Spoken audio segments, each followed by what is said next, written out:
Hi everyone, welcome to or back to my YouTube channel. As y'all can tell, today's video is starting off a bit different, and that is because this day I was traveling to Florida, but one of my flights was canceled due to high wind, so I had to drive in that wind instead. Anyways, we're gonna be on vacation and reading lots of books in this video, so I hope y'all enjoy.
Okay, hi. First verbal update for this video, and as y'all saw from the previous clips, I'm at the beach, new location unlocked, and the travel day did not go quite as planned.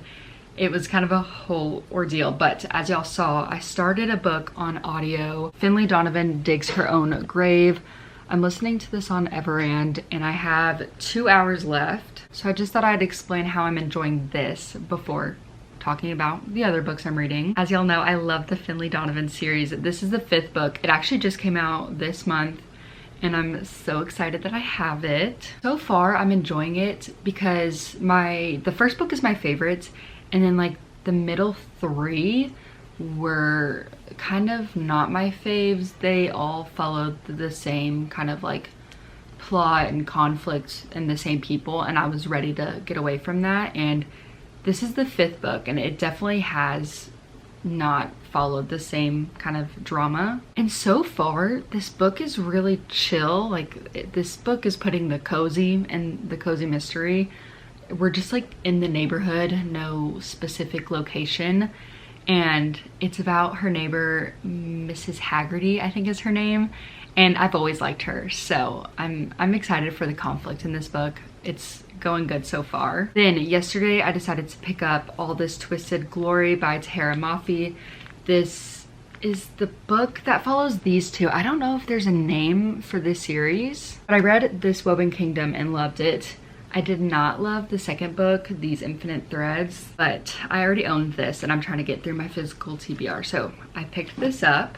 I don't really know what to tell y'all because this is the 3rd book in the series. Like, I do not want to give any spoilers, but we have our main character, Eliza, and she's one of the Jinn people. There's Jinn and Clay, and that leads to a lot of political intrigue, definitely, for sure. This is a fantasy book, but yeah, the magic becomes more and more apparent as we go through these books. And I think that's all I'm gonna say. I'm sorry that wasn't a big synopsis, but I got to page 92, chapter 10 of this book, and I'm enjoying it so far. I'm enjoying it more than the second book. And yeah, I'm at the beach for a few more days, so I'm going to continue reading and I'll give y'all my updates, but yeah, we'll see what I get up to.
can tell, I'm obviously back home and I have quite a few book updates. So I'm here, I have all the books gathered and it's time to talk. So far in this video, I have started 3 books and I actually finished one today.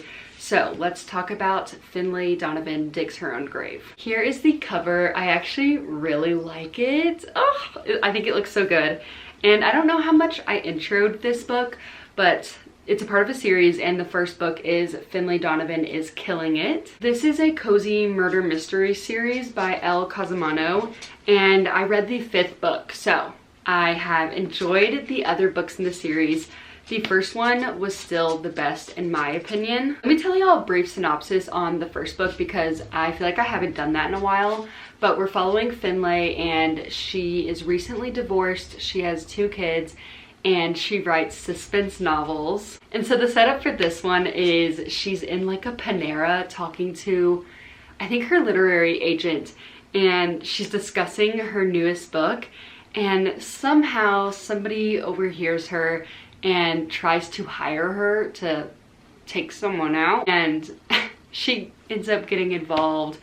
And I mean, it goes from there. It's a very silly time, but I really love them. And the rest of the books have their own plot. A few of them kind of follow one another, but this one was totally on its own. It had a new plot from the others, which I really enjoyed. I was kind of getting sick of what we were talking about. So this one felt very refreshing and like a much needed break. And in this book, she was less involved in the actual killing and more so solving it and trying to figure out who done it, and I enjoyed that. I really liked this one, honestly. I was happy with what characters got screen time, and especially like the romance plot of these books.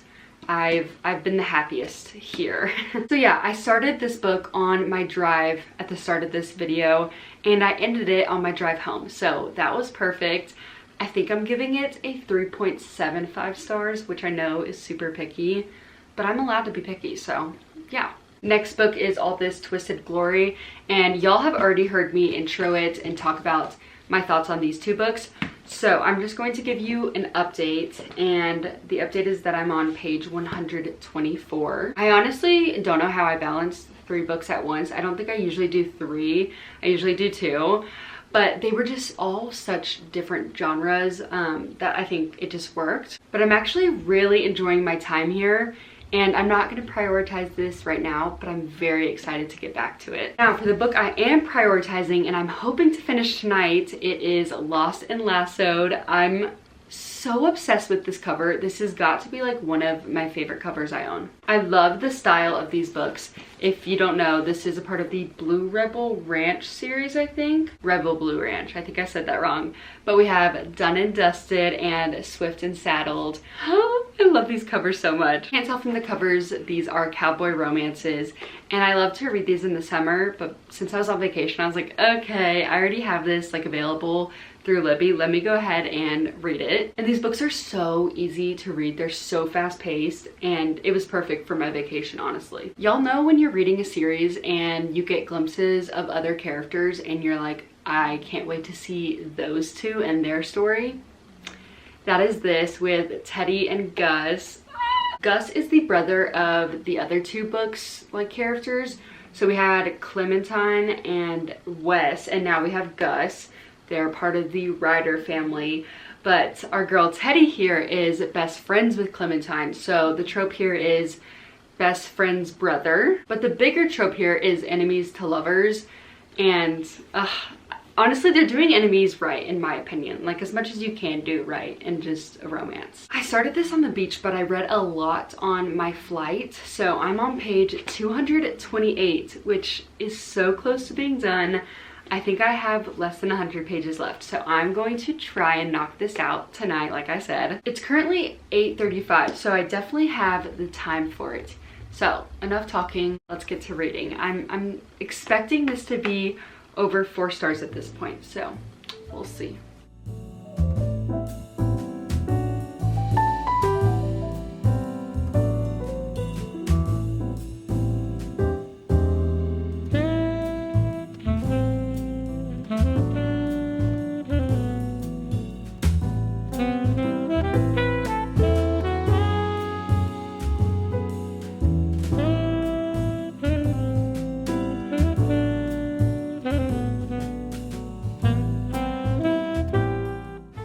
will say I'm nervous for whatever the third act conflict is gonna be, so.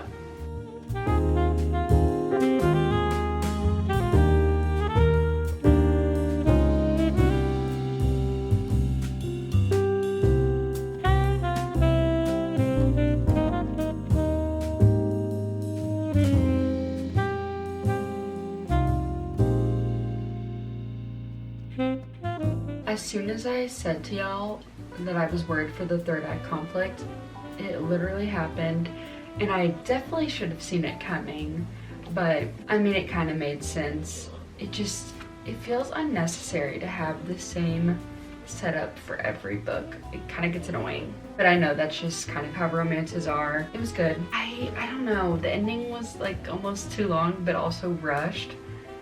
I thought it was gonna be a little stronger. This epilogue did have, you know, something to look forward to with the next book, so that is exciting. As of right now, I think this is a 4 stars because I really loved the beginning of it. It is 10:04, so that took me like an hour and a half, but it's bedtime now. We'll read more tomorrow.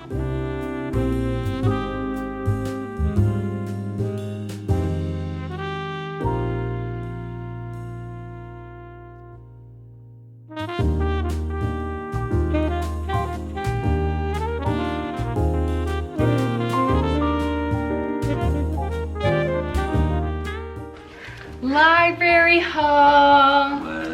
You go first. Okay, I picked up 3 books. I picked up book 2 in the Murderbot series by Martha Wells. It's called Artificial Condition. If you don't know about this, it is a murder bot, so like a robot that's designed to kill humans that like overrides his governor so he can kind of do whatever he wants. And he experiences things like social anxiety. He just wants to hang out and watch his TV shows. Super good little short reads. I would highly recommend it to anyone. The second thing I got is The Sun by Philip Meyer, I think is how you say that.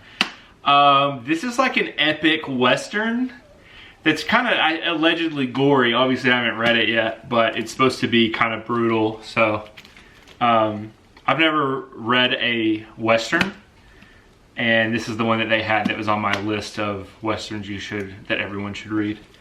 And then lastly, I picked up The God of the Woods by Liz Moore. I don't know a lot about this. I just know that everyone's loving it, so I'm gonna give it a go. I saw that it's about like someone goes missing from like a summer camp or something like that, and then I saw there's like a map of the summer camp, so that already, I was like, okay, yeah, this is gonna be good. That much detail, there's a map. I'm in. Thank you for sharing. Yeah, thanks for having me. And the 3 books I picked up are all actually for the trans rights readathon. I'll put a graphic up here if I find one, but let me tell y'all what this is about. Trans Rights Readathon is an annual call to action to readers and book lovers in support of Trans Day of Visibility on March 31st. So this readathon takes place from March 21st to March 31st, and we are meant to read, support, review, and uplift books written by and or featuring trans, genderqueer, non-binary, gender non-conforming, and two-spirit authors and characters. So some of these books have trans authors, some are just main characters. But let's start with Pet. This is actually quite a short book. I think it's just around 200 pages. So I'm going to try and knock it out all day today. I'm very excited. As y'all can see from the stickers taking up like half the book, it is well loved, and we have our main character Jam, and she's our trans main character.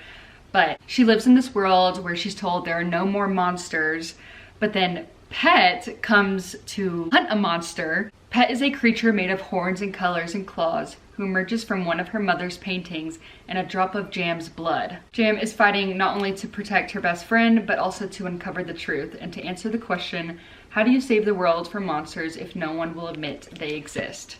So, this is how I'll be starting the readathon. I'm very excited. Next up, we have Woodworking by Emily St. James. And we have our main character, Erica, who is 35 years old, recently divorced and trans. Not that she's told anyone yet. This takes place in South Dakota, where our main character is teaching, and that is where she meets the only trans girl that she knows, Abigail, who is 17. Abigail's annoyed by the idea of spending her senior year secretly guiding her English teacher through her transition, but remembers the uncertainty and loneliness that comes with it. So I think we're gonna get an unlikely friendship there, and they're gonna deal with how the community takes it and all of that. I'm very much looking forward to this. I think it might be her debut novel as well. And that brings us to our last book, Dragonfall by L.R. Lamb. I started to read the flap of this and I fear I'm like not getting it. We have our main character Arcady, but then there's Everin, who is the last male dragon, but it says disguised as a human. So I don't know if Everin is really a dragon or a human or what's going on there, but I know there's dragons, I know it's a fantasy. In this book, our main character, Arcady, is non-binary. So I'm clearly taking a break on all this twisted glory and diving right into Pet.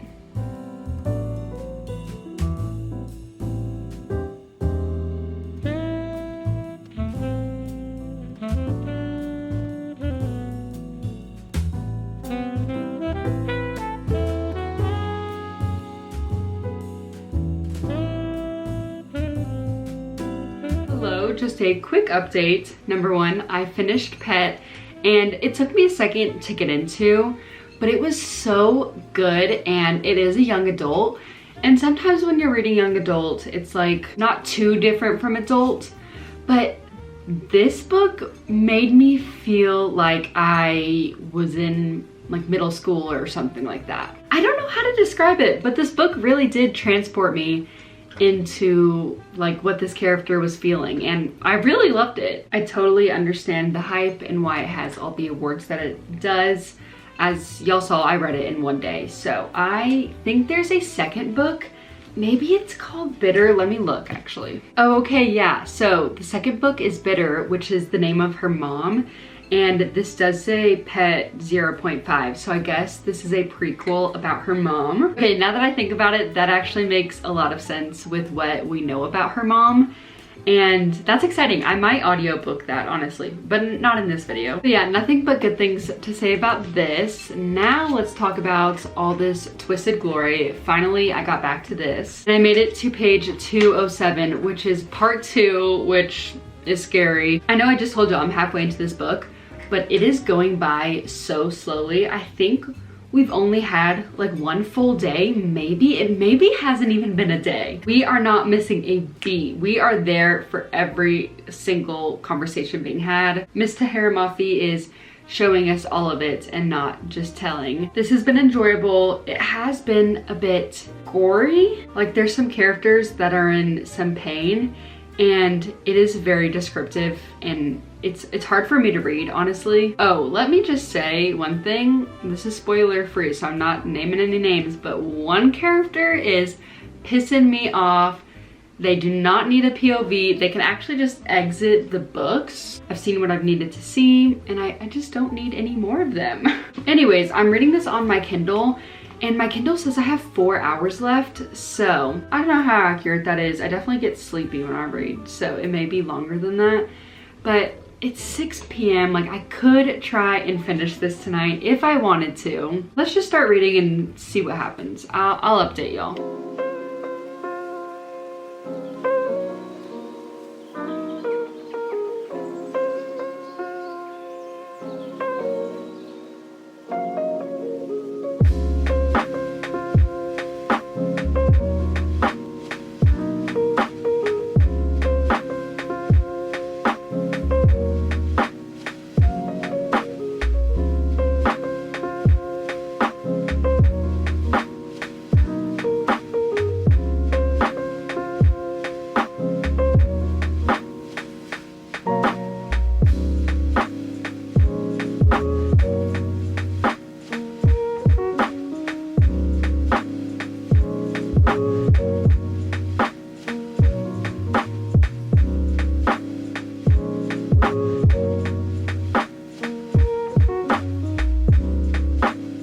Time, so you're gonna hear my cats eating. I am so sorry about that, but it is outro time. Let's talk about the 4 books I read in today's video, starting backwards, and that was All This Twisted Glory. Y'all saw me just finish this. I was struggling at the end.